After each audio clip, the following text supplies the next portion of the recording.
బాగున్నారు అందరూ. ఇవాళ నేనైతే శనగకూర వండుతాను, మీకు చూపిద్దామని తీస్తున్న వీడియో. చూడండి, శనగ కర్రీ. శనగ అంటే చేపల లోపల ఉంటుంది శనగ, అది. ఉల్లిగడ్డలు, పచ్చిమిర్చి, కొంచెం అల్లం,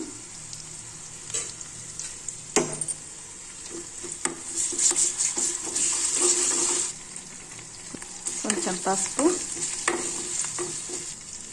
ఉప్పు,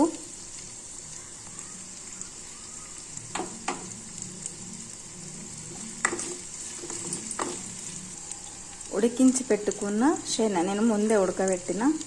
దాన్ని ఉడకబెట్టే విధానం కూడా చెప్తా.